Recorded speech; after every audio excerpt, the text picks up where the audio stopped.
الحمد لله رب العالمين، والصلاة والسلام على سيد الأنبياء والمرسلين. أما بعد، فأعوذ بالله من الشيطان الرجيم. بسم الله الرحمن الرحيم. إن الله وملائكته يصلون على النبي يا أيها الذين آمنوا صلوا عليه وسلموا تسليما. الصلاة والسلام عليك يا رسول الله وعلى آلك وأصحابك يا حبيب الله. الصلاة والسلام عليك يا نبي الله وعلى آلك وأصحابك يا رحمة للعالمين. معزز و محترم سامعین کرام، ماہ رمضان کی آج 23 تاریخ ہے۔ آج کی گفتگو کا موضوع ہے اولاد کی تربیت۔ فی زمانہ ہم میں سے ہر شخص اس بات کو جانتا ہے کہ اولاد کی اچھی تربیت کرنا یہ کتنا ضروری ہے، اور اگر اولاد کی اچھی تربیت کرنے میں ہم کامیاب ہو گئے تو بظاہر 2 فائدے ضرور حاصل ہوں گے۔ دنیا میں بھی نیک نامی ہوگی، اور انشاءاللہ تبارک و تعالی اگر اولاد واقعی نیک ہوتی ہے، قرآن و سنت کے مطابق زندگی گزارنے والی ہوتی ہے، تو اس اولاد کی نیکی کا صلہ اللہ والدین کو قبر میں بھی عطا فرمائے۔ پوری دنیا اس بات کو مانتی ہے کہ اولاد کی اچھی تربیت نہایت ضروری ہے۔ اب وہ ہر کوئی اپنے اعتبار سے اچھی تربیت سمجھتا ہے، لیکن اسلام نے ہمیں اس حوالے سے بھی کچھ حدود و قیود بیان کرتے ہوئے اس بات کی طرف رہنمائی کی ہے کہ ہم اپنی اولاد کی تربیت کیسے کریں۔ اس معاملے میں نبی کریم صلی اللہ تعالی علیہ وآلہ وسلم کے فرامین بھی موجود ہیں۔ قرآن کریم میں اللہ تبارک و تعالی کے احکام بھی موجود ہیں۔ حضرت سیدنا لقمان حکیم رحمۃ اللہ تعالی علیہ، آپ نے نام تو سنا ہی ہوگا۔ آپ کے نام سے قرآن کریم میں پوری ایک سورت ہے، پارہ نمبر 21 میں سورہ لقمان۔ اس سورت میں حضرت لقمان حکیم رحمۃ اللہ علیہ نے اپنے بیٹے کو کچھ وصیتیں کی تھی، اپنے بیٹے کو کچھ نصیحتیں کی تھی، کچھ باتوں کے متعلق سمجھایا تھا۔ آئیے وہ مضمون میں بھی آپ کے سامنے رکھتا ہوں، آپ بھی اس میں سے حاصل ہونے والے کچھ نکات کو ضرور اپنے دل کے گلدستے میں سجائیے گا۔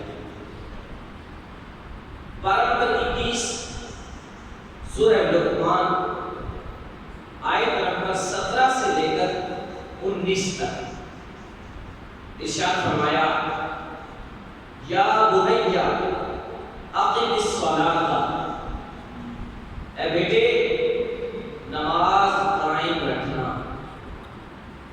پہلی بات نماز۔ وَأْمُرْ بِالْمَعْرُوفِ، نیکی کا حکم دینا۔ وَنْهَى عَنِ الْمُنکَرِ، برائی سے روکنا۔ وَاصْبِرْ عَلَىٰ مَا أَصَابَكَ، جو تمہیں مصیبت پہنچے اس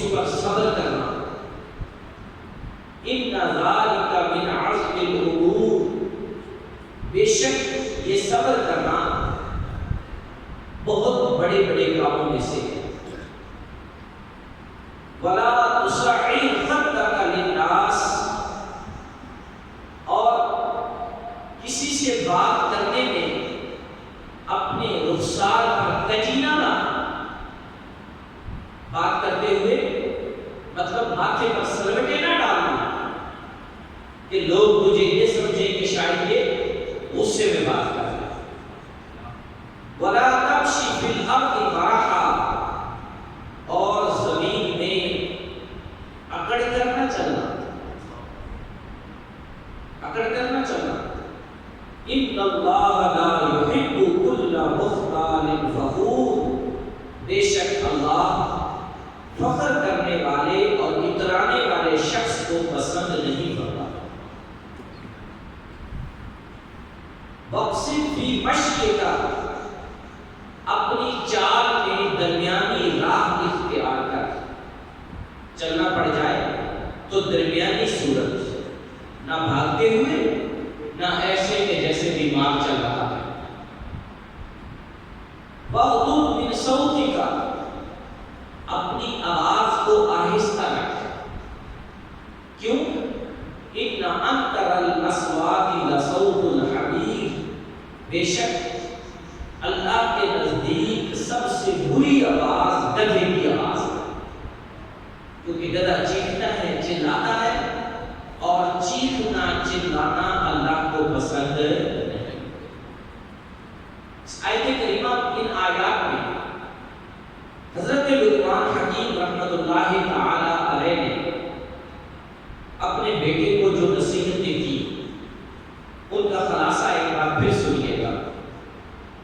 نماز قائم کرو، نیکی کا حکم دو، برائی سے منع کرو، مصیبت آ جائے تو صبر کرو، تکبر نہ کرو، اکڑا کر نہ چلو، کیونکہ تکبر کرنے والا اللہ کو پسند نہیں۔ درمیانی چال چلو، آہستہ بولو، بے شک سب سے بری آواز گدھے کی آواز ہے۔ یہ حضرت لقمان حکیم رحمۃ اللہ علیہ نے اپنے بیٹے کو کچھ نصیحتیں کی۔ اولاد کی تربیت کتنی ضروری ہے، اس بارے میں ایک حدیث مبارکہ ملاحظہ فرمائیں۔ ارشاد مصطفیٰ صلی اللہ علیہ وسلم ہے، کل مولود یولد علی الفطرہ، ہر بچہ فطرت اسلام پر پیدا ہوتا ہے، کسی کے گھر بھی پیدا ہو، طبعاً طبیعت کے اعتبار سے وہ مسلمان ہی پیدا ہوتا ہے۔ وَأَبَوَاهُ يُهَوِّدَانِهِ أَوْ يُنَصِّرَانِهِ أَوْ يُمَجِّسَانِهِ، والدین کی صحبت اسے یہودی بنا دیتی ہے، یا عیسائی بنا دیتی ہے، یا مجوسی بنا دیتی ہے۔ مطلب کیا ہے کہ جیسے والدین ہوں گے، جو کام وہ کریں گے، بچہ سیکھ کر ویسا ہی کرنا شروع کر دے، ورنہ بچہ طبعی اعتبار سے مسلمان ہی پیدا ہوتا ہے۔ اس بات سے آپ اندازہ کریں کہ بچہ اپنے والدین سے کتنا سیکھتا ہے، ہر چیز اڈاپٹ کرنے کی کوشش کرتا ہے، سیکھنے کی کوشش کرتا ہے، بولنا، چلنا، گفتگو، اٹھنا بیٹھنا، سارے معاملات۔ لہذا ہم میں سے ہر کسی کو چاہیے کہ وہ اپنی اولاد کے لیے کچھ ایسا کریں کہ جس سے ان کی تربیت، ایک مثال عرض کرتا ہوں، اگر آپ چاہتے ہیں صرف ایک بات کہ کل کو آپ کے بچے جب آپ بوڑھے ہو جائیں تو آپ کی خدمت کریں، تو میری گزارش ہے آج اگر آپ کے والدین بوڑھی عمر میں موجود ہیں تو ان اولاد کے سامنے آپ اپنے والدین کی خدمت کریں، اپنی اولاد کے سامنے اپنے والدین کی رسپیکٹ کریں، اپنے والدین کی قدر کریں، اپنے والدین کی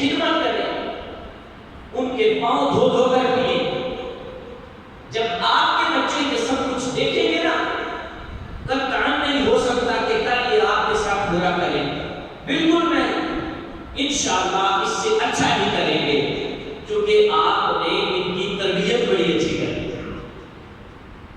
ان کی تربیت اولاد کی کے لیے والدین کی تربیت، والدین کا روکنا ٹوکنا کتنا معنی رکھتا ہے۔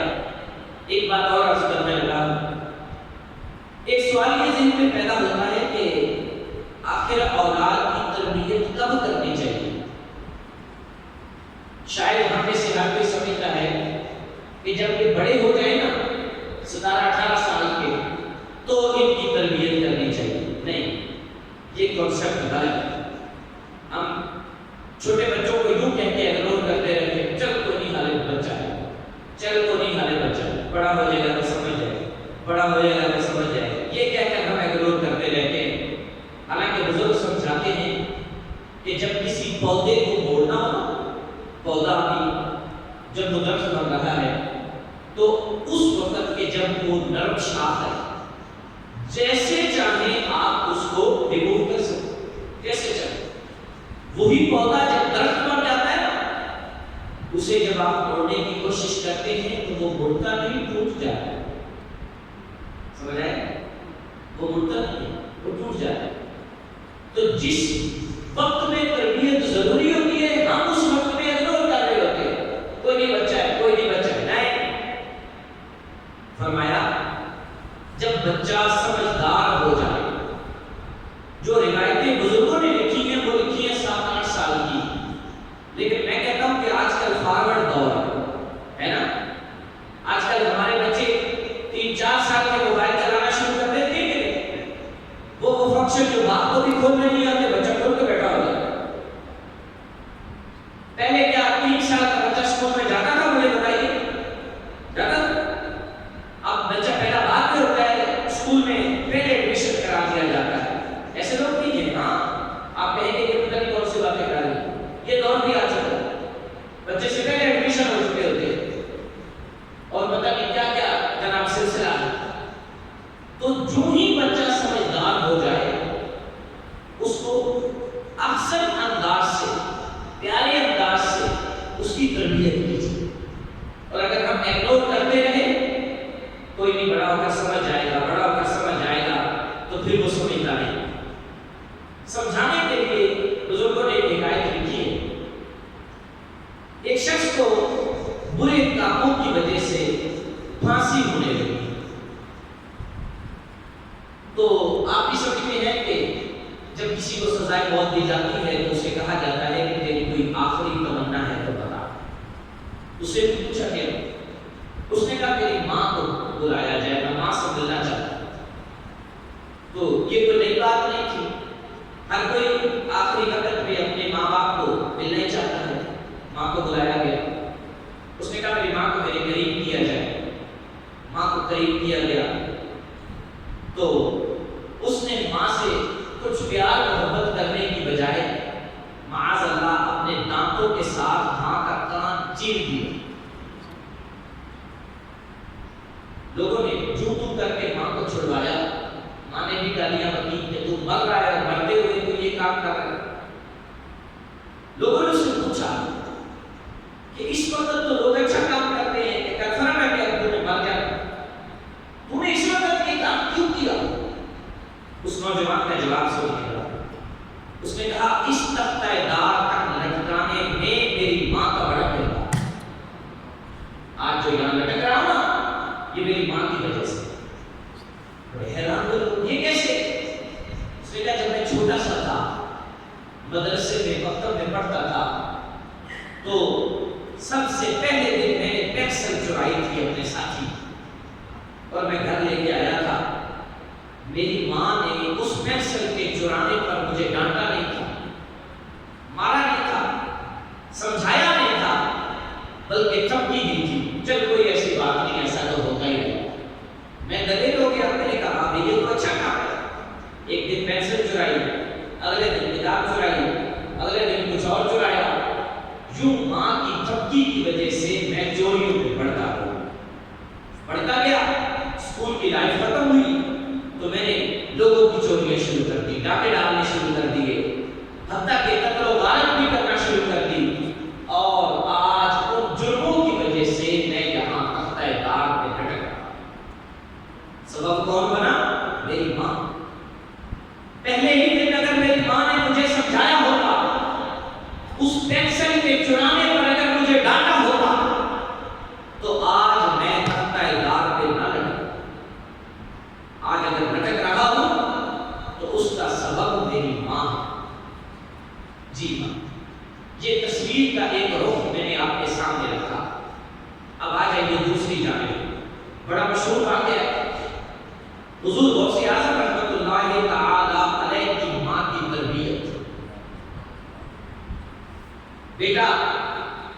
تقریباً 8 سال کی عمر میں ماں سے جدا ہو رہا ہے، سفر پہ جا رہا ہے، تو ماں نے وصیت کی بیٹا کبھی جھوٹ نہیں بولنا، جھوٹ نہیں بولنا، جو درہم و دینار تھے وہ کپڑے میں سی دیے۔ حضور غوث اعظم رحمۃ اللہ علیہ قافلے میں مل گئے، رستے میں ڈاکوؤں نے ڈاکہ ڈالنے کے لیے حملہ کیا۔ ایک ڈاکو نے آ کر پوچھا میرے پاس کیا ہے؟ آپ نے بتا دیا میرے پاس دینار 40 دینار 40 سونے کے سکے، بہت بڑی رقم ہے۔ اس نے کہا کدھر ہے؟ کہا یہ دیکھو بغل میں سلے میں کپڑے کے اندر۔ تو نے پکڑا، سردار کے پاس لے گیا، یہ دیکھو بچہ کہتا ہے میرے پاس دینار ہے، لوگ اپنی دولت چھپاتے ہیں، یہ خود بتا رہے۔ سردار نے پوچھا تم نے کیوں نہیں چھپائی اپنی دولت؟ اس نے کہا میری ماں نے مجھے جھوٹ بولنے سے منع کیا۔ جب میں گھر سے نکلا تھا ماں نے مجھے جھوٹ بولنے سے منع کیا تھا۔ آپ کو یاد ہوگا چند دن قبل جب ہم نے سچ اور جھوٹ کے بارے میں پڑھا تھا، سنا تھا، تو میں نے اس پر بھی عرض کیا تھا خدا را اگر چاہتے ہو بچے سچ بولے تو خود ہمیں سچ بولنا ہوگا۔ ہم جھوٹ چھوڑے نا اور کہیں کہ میری اولاد سچی ہو جائے، یہ کیسے ہو سکتا ہے؟ خود ہم جھوٹ بولے اولاد کو کہیں وہ سچی ہو جائے، نہیں ہو سکے۔ جب بوئیں گے گندم تو سٹے بھی گندم کے ہی ملیں گے نا، گندم کاشت کرنے کے بعد گنا تھوڑی پیدا ہو جائے، جو کچھ بوئیں گے وہی نکلے گا۔ گھر میں جھوٹ بولیں گے تو یہ بچے بھی جھوٹ ہی بولیں گے۔ خدا اپنی آخرت کی طرف بھی توجہ کیجیے اور اپنی اولاد کی بھی اچھی تربیت کرنے کی کوشش کیجیے۔ غوث پاک رحمۃ اللہ علیہ کے سچ کی وجہ سے قافلے کے سردار نے جملہ بولا، اس نے کہا کہ بچہ ہو کر اپنی ماں سے کیا ہوا وعدہ نہیں بھولتا، وعدہ نہیں توڑتا، اور میں اتنا بڑا ہو کر اپنے رب سے کیے وعدے بھول چکا ہوں۔ آج سے میں توبہ کرتا ہوں، میں ڈاکہ نہیں ڈالوں گا، جو دولت لوٹی ہے سارے لوگوں میں واپس کر دو، اور آج سے ہم بھی اس قافلے کے ساتھ حج کے لیے روانہ ہوں۔ میرے غوث اعظم رحمۃ اللہ علیہ کے ایک سچ کی وجہ سے اللہ نے پورے قافلے کو توبہ کی توفیق بخشی، پورا قافلہ قائد ہو گیا، حاجی بن گیا، نمازی بن گیا۔ یہ دو رخ میں نے آپ کے سامنے رکھے تصویر کے۔ ایک ماں برا کرنے پر روکتی نہیں، بچہ کل تختہ دار پہ لٹکتا ہے۔ دوسری ماں بچہ گھر سے جاتا ہے تو کہتی ہے جھوٹ نہیں بولنا۔ بچہ جب بڑا ہوتا ہے تو اللہ تبارک و تعالیٰ کو مقام بخشتا ہے کہ وہی بچہ بغداد کی جامع مسجد میں بیٹھ کر کہتا ہے قدمی حاضری علی رقبۃ کل ولی اللہ، میرا یہ قدم آنے والے ہر ولی کی گردن پر ہو۔ یہ ماں کی ہی تربیت ہے، یہ دونوں رخ ماں کی تربیت کے تھے۔ میری گزارش ہے آپ سے اپنی اولاد کی تربیت کے حوالے سے بالکل سیریس ہو جائیں۔ یہ ہمارا سرمایہ ہے، بہت بڑا سرمایہ ہے۔ ہم میں سے ہر بندہ کیا اپنی کمائی کا اکثر حصہ اولاد کی تعلیم پر خرچ کرتا ہے کہ نہیں کرتا؟ بولے کرتا ہے؟ راشن کب لے لیں گے؟ ٹیوشن دینی پڑے گی، فیس دینی پڑے گی، ایسے ہی ہے۔ اولاد ہمارا بہترین سرمایہ ہے، تو بھائی کیا صرف ان کو سکول بھیج دینا ان کی تربیت ہے؟ کیا محض ان کے لیے ٹیوشن کا اہتمام کر دینا یہ تربیت ہے؟ نہیں۔ یہاں ایک اور بھی گزارش کروں گا، اگر ہم چاہتے ہیں ہمارے بچے ہم سے مانوس ہوں، غیروں کی بات سننے کی بجائے ہماری سنیں، تو انہیں وقت بھی دیں، انہیں وقت دیں۔ آج جب بچے کو گھر میں وقت نہیں ملتا نا، تو پھر وہ اس بات کے لیے کہ میری کوئی سنے کسی کو دوست بناتا ہے۔ اب دوست اچھا بھی مل سکتا ہے اور برا بھی مل سکتا ہے، آپ سمجھیں، انٹرنیٹ کا دور ہے۔ اگر کسی برے کے ہتھے لگ گیا تو بس برباد ہو جائے گا سب کچھ۔ اپنے بچوں کو وقت دیں۔ جب ہم وقت دیں گے نا اور انہیں اپنا دوست بنائیں کہ بچہ اپنے باپ کو جلاد نہ سمجھے، دوست سمجھے، اپنا دوست۔ میرے جملے پر غور کیجیے گا، جلاد نہ سمجھے، دوست سمجھے۔ کہ میں کوئی سی بھی بات اپنے باپ سے شیئر کر سکتا ہوں، میرا باپ میری بات کو سنے گا بھی اور سننے کے بعد مجھے کوئی اچھا حل بھی بتائے گا۔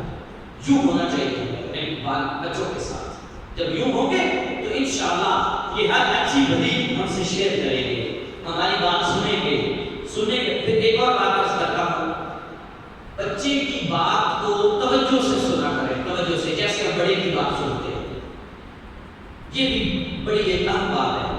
اگر بچے کی بات توجہ سے نہیں سنیں گے نا، 2-4 مرتبہ وہ آپ سے کہے گا، پھر وہ آپ سے دل برداشتہ ہو جائے گا، پھر وہ سمجھے گا کہ میرا ابو میری نہیں سنتا، مجھے سنانے کے لیے کسی اور کو ڈھونڈنا چاہیے، اور پھر پتہ نہیں کیسا ملے گا آگے سے۔